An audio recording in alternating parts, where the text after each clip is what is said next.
Hello, you're on Vig's Classic Literature channel. I'm your host, Marino V.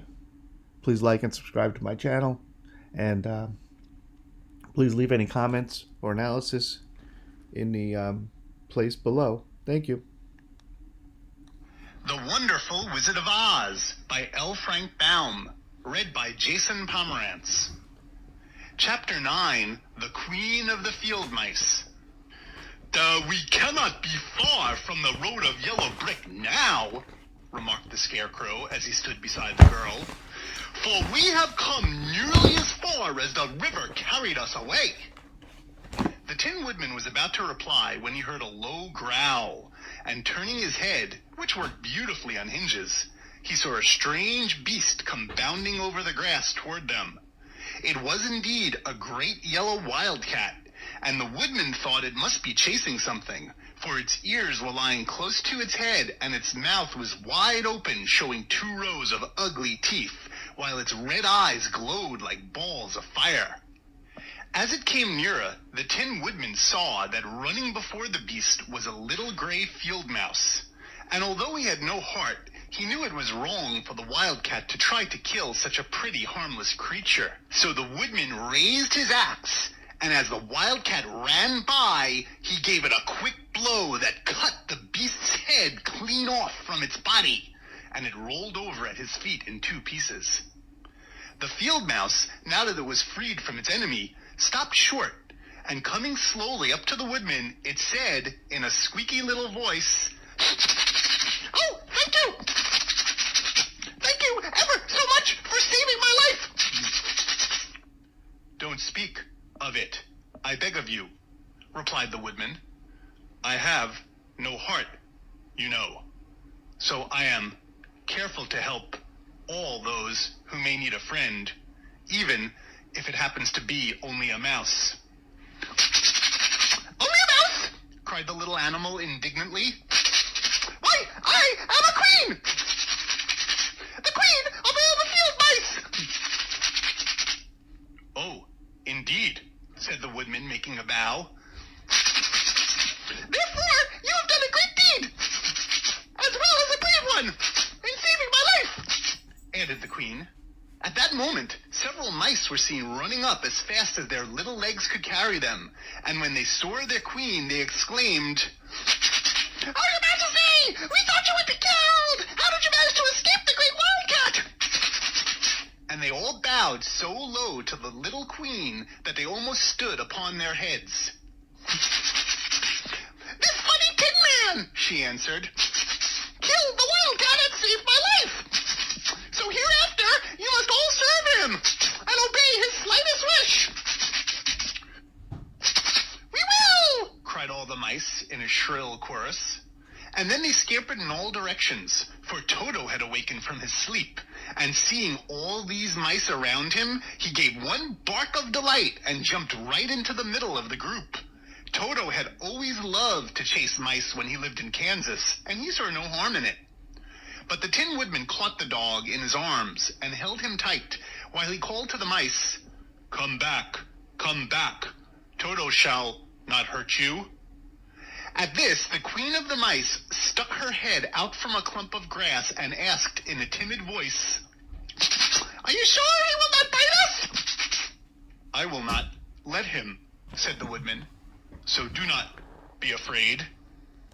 One by one, the mice came creeping back, and Toto did not bark again, although he tried to get out of the Woodman's arms, and would have bitten him had he not known very well he was made of tin.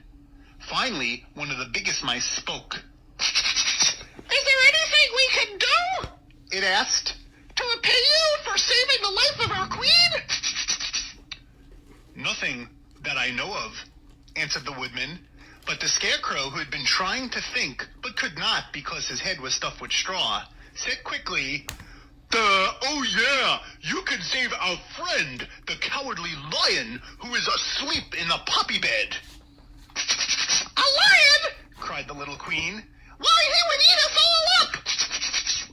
"Oh no," declared the Scarecrow. "This lion is a coward." "Really?" asked the mouse. "He says so himself," answered the Scarecrow. And he would never hurt anyone who is our friend. If you will help us to save him, I promise that he shall treat you all with kindness." "Very well," said the Queen. "We will trust you. But what shall we do?" "Are there many of these mice which call you Queen and are willing to obey you?" "Oh yes, there are thousands," she replied. "Then send for them all to come here as soon as possible. Then let each one bring a long piece of string." The Queen turned to the mice that attended her and told them to go at once and get all her people. As soon as they heard her orders, they ran away in every direction as fast as possible. "Now," said the Scarecrow to the Tin Woodman, "you must go to those trees by the riverside and make a truck that will carry the lion." So the Woodman went at once to the trees and began to work. And he soon made a truck out of the limbs of trees, from which he chopped away all the leaves and branches. He fastened it together with wooden kegs and made the 4 wheels out of short pieces of big tree trunk. So fast and so well did he work that by the time the mice began to arrive, the truck was all ready for them. They came from all directions, and there were thousands of them, big mice and little mice and middle-sized mice, and each one brought a piece of string in his mouth. It was about this time that Dorothy woke from her long sleep and opened her eyes. She was greatly astonished to find herself lying upon the grass with thousands of mice standing around and looking at her timidly. But the Scarecrow told her about everything, and turning to the dignified little mouse, he said, "Permit me to introduce you to Her Majesty the Queen." Dorothy nodded gravely, and the Queen made a curtsy, after which she became quite friendly with the little girl. The Scarecrow and the Woodman now began to fasten the mice to the truck, using the strings they had brought. One end of the string was tied around the neck of each mouse, and the other end to the truck. Of course, the truck was 1,000 times bigger than any of the mice who were to draw it. But when all the mice had been harnessed, they were able to pull it quite easily. Even the Scarecrow and the Tin Woodman could sit on it, and were drawn swiftly by their queer little horses to the place where the lion lay asleep. After a great deal of hard work, for the lion was heavy, they managed to get him up on the truck. Then the Queen hurriedly gave her people the order to start, for she feared if the mice stayed among the poppies too long, they also would fall asleep. At first, the little creatures, many though they were, could hardly stir the heavily loaded truck. But the Woodman and the Scarecrow both pushed from behind, and they got along better. Soon they rolled the lion out of the poppy bed to the green fields, where he could breathe the sweet fresh air again instead of the poisonous scent of flowers. Dorothy came to meet them and thanked the little mice warmly for saving her companion from death. She had grown so fond of the big lion, she was glad he had been rescued. Then the mice were unharnessed from the truck and scampered away through the grass to their homes. The Queen of the Mice was the last to leave.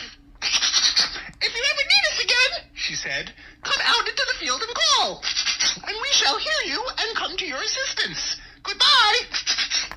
"Goodbye," they all answered, and away the Queen ran, while Dorothy held Toto tightly lest he should run after her and frighten her. After this they sat down beside the lion until he should awaken, and the Scarecrow brought Dorothy some fruit from a tree nearby, from which she ate her dinner.